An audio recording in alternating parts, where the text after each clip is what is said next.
Hi beautiful people, you're welcome back.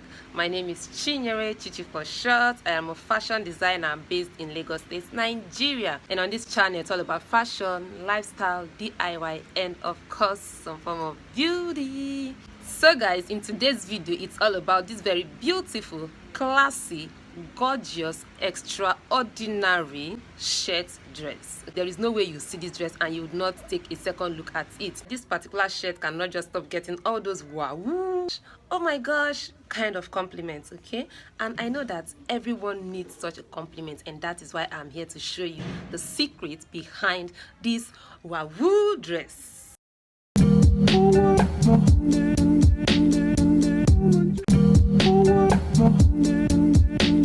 I have a pattern paper for this tutorial. I also have a measuring tape and a straight ruler, a marker, and a curve rule. So these are the basic items or materials I'll be using for this tutorial. So next I'll be folding the pattern paper into two this way. I place it on fold because everything I'll be doing will be done on fold. So next is to get the half waist measurement, which is 16 inches plus 1. It's supposed to be 17, but because it's a shirt and it's supposed to fall to the front, I'm going to be using the actual half waist measurement without the seam allowance, which is now 16 inches. Okay, I'm not going to be using 17. That extra 1 inch I'm going to be adding it to the back so that the shirt can fall to the front. So here is the measurement from the shoulder to the half waist. Next is the horizontal measurement, okay, which is the bust divided by 4 plus 3 inches seam allowance, and which is divided, the seam allowance is going to be shared between the button side and the stitching allowance at the side. Okay, so the bust is 36 divided by 4, which is 9 plus 3 inches allowance. So this is now the armhole measurement I am marking out. Okay, I'm sure we already know how to go about our armhole, so I don't think I need any explanation on that. But in case you do not know, please let me know in the comment section. So this is our armhole measurement, and next we'll be getting all our vertical measurements, which is the breast point, the under bust, and of course we've gotten our half waist already. So these are the basic vertical measurements that I'm marking out at this point. So this is the breast point, this is the under bust. Okay, so I'll be marking it out with the help of my straight ruler, just for clarity. Please guys, in case you've not subscribed, please do well by subscribing. So this is our measurements, our point of measurement at this point. So I write it out just for more clarity. This is the breast point, this is the under bust, and here is our half waist measurements. Okay, so these are the 3 basic measurements we'll be needing for this particular shirt dress. Okay, so let me turn it over so that we can see it clearly. So here are the marks, are the points that we are going to be making use for this particular tutorial. And please don't forget to put up your post notification bell to get notified whenever I put up a new video. So next I'll be getting the horizontal measurement, which is the bust divided by 4 plus 3 inches allowance. So I'm going to be doing this to the bust, the under bust band, and the waist. Okay, so this is the bust divided by 4 plus 3 seam allowance, and this is what I did to both to the under bust band and the waist. Okay, so this is our horizontal measurement divided by 4 plus 3 inches seam allowance. The next thing I'll be doing is to do my cutting out, and here is how it goes. Okay, so this is what it looks like after I've cut out the half waist and the armhole measurement. So next I'll be marking out the button side seam allowance. Okay, so remember I said it is 2 inches, so this is the 2 inches button side allowance. That's for the button. It's a shirt, like I said, or like you've seen already. So this is the seam allowance for the button. Okay, so this is what it looks like.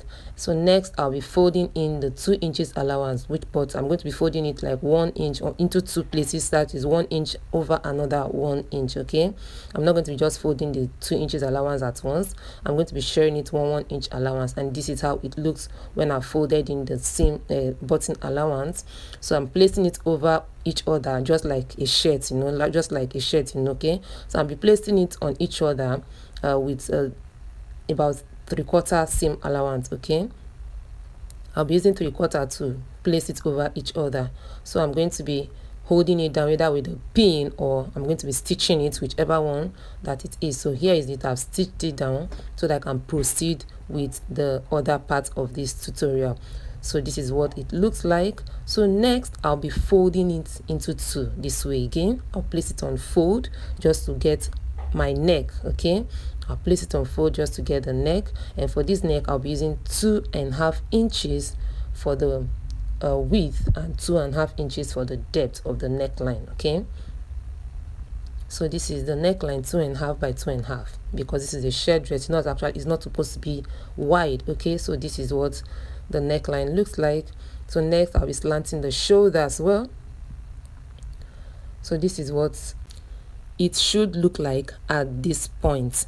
So the next very important step is for us to get our asymmetrical shape. Okay, and that is gotten by marking a point at the shoulder area. Remember, the shoulder is 14, so we are going to be using half of the shoulder, which is going to be 7. Okay, so this part is 7 inches. That's half of the shoulder, but at this point I'm going to be coming in by 1 inch. I'm not going to be using exactly that 7 because we need the flare part of this shirt dress to rest on the shoulder. So I'll be coming in by 1 inch. So, and that 1 inch is going to be going all the way down to the half waist measurement, and I came in again at this point by 1 inch. At this point, this is 1 inch. So I'll be joining this part, these 2 points together to give us our asymmetrical shape. Okay, so this is what it looks like. And next is to cut along our symmetrical shape this way. So this is what the front should look like by the time you've gotten to this point. So next I'll be cutting the back with this other part of the pattern paper, but to do that I'll be covering up this other parts just so that we can have enough for the back. Okay, instead of using another pattern paper just to avoid wastage, okay, which is very important, I'm going to be just adding something to this other remaining parts so that I can use it to cut the back pattern, because guys, I'm not a fan of wasting papers or fabric. Okay, so place the front on the back this way and mark out the shoulder line just like this. So next is the neck line measurement, but remember this is the back, so the neckline for the back is supposed to be higher than the front. So I'm going to be using 2 inches for the neckline of the back. Remember the front is 2.5, so I'm going to be marking out 2 inches for the neckline for the back, which is what I've just done. So the next thing I'll be bringing down the front pattern by 2 inches. As you can see, I bring it down by 2 inches, then I mark out the remaining parts of the asymmetrical shape. Okay, so next is to cut out, just like you can see. Yeah, this is the front and the back pattern. Okay, we're basically almost done. So I take out the back pattern and now work on the front. Remember, this front was stitched over each other because this is the button side. So I open it up this way, and this is what you should be seeing. Okay, this is what it looks like. You place the front on the back, you place the front over each other this way. Remember, it's a shirt, this is the button part, so this is what you should have. So next we'll be using our pattern paper to cut the actual fabric. So this is the fabric I'll be using for this tutorial or shirt dress, whichever one. So next is just to cut out. Okay, we have our pattern out already, so just place it on your fabric and just do your necessary cut out. Remember, this shoulder, because of the pattern paper, I couldn't get, I needed to add 1 inch to the shoulder. Okay, so that the shoulder is not too short. Next I'll be cutting out the back as well. Okay, so this is the back. I cut out the back pattern.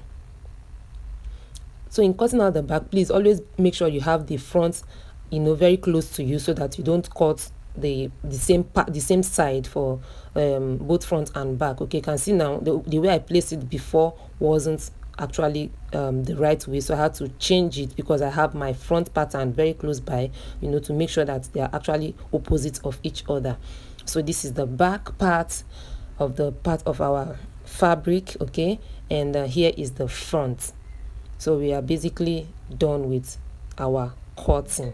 Okay, so this is what it looked like. So next I'll be placing a stay. I'll be putting a stay on our button seam allowance. So this is the button seam allowance, and they have to be stay, just to make it firm by the time we are done with our stitch. So this is it.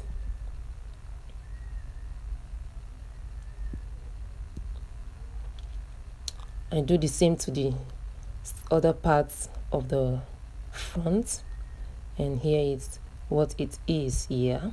So this is it. You can see that it's already taking it has taken shape already. So this is the front, and here comes the back pattern.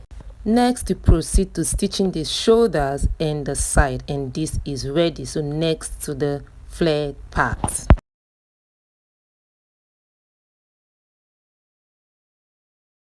This is the lower part, and the length of this flare part of this shirt dress has to do with the length of the sleeve. Remember, like I said earlier, the sleeve length equals to the shirt length, okay? Because if you see the other part of the shirt dress where that has no normal sleeve, you can see that it got to the ankle, and that is from the shoulder to the ankle, and that is the length of this flared dress. So next, I'll be placing the fabric on fold, just like you cut a normal flared, okay? So that is basically what you'll be doing.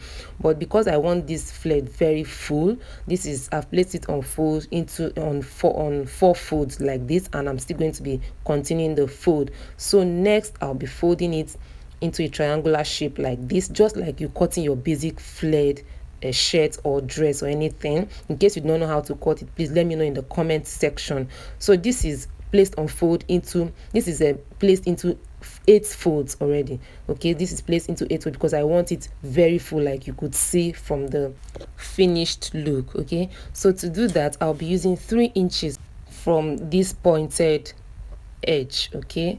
3 inches from this pointed part to get the circumference of the upper part. So I'll be using 3 inches. So this is me marking 3 inches from the pointed end. And you could use more than 3 inches in case you don't have enough fabric, because this 3 inches is going to actually consume a whole lot of fabric, because I want it very full, like you saw already from the finished look. So from this 3 inches point, I'm going to be marking the sleeve length, which is 24, plus seam allowance of 1, making 25. So I'm going to be marking 25 inches from this 3 inches point all the way, round the part of this fabric this way. So this is me cutting out the flared part of the dress. Okay, so this is what it looks like. So I'm opening it up to show us what we should be expecting. So you can see this is giving us that exact look that I want. This is what I want from this dress. But just in case yours is not as full as this, it is not a bad one, okay? But this is what I want. This is how full I want. So next, I'll be opening up this part. Please don't forget to subscribe, like, share, and put up your post notification bell. Thank you. So after opening it up, this is what I have. Just make sure you have enough to go around your upper part. And this is the upper part after I'm done with the joining. And remember, I told us from earlier on about the shoulder of the back falling to the front. This is exactly what I mean, okay? The shoulder of the back falling to the front, because this is a shirt, just to give us that balanced look at the shoulder and neck region. So next is for us to take the lower part, that's the flared part, and stitch round the upper part this way, okay? You're going to be stitching it round this way. Just make sure you have enough to go around the upper part of the shirt dress. And after doing that, we are almost done with this tutorial. So next is just to attach your sleeve and then your collar, okay? That is basically what is left, and then we are done and dusted with this tutorial. And please let me know in the comment section below if you need any further explanation on the fixing of the collar and the sleeve. And with this, guys, I present to you this piece of beauty. Like, I love this shirt dress. So guys, please don't forget to subscribe, hit the subscribe button. Thank you.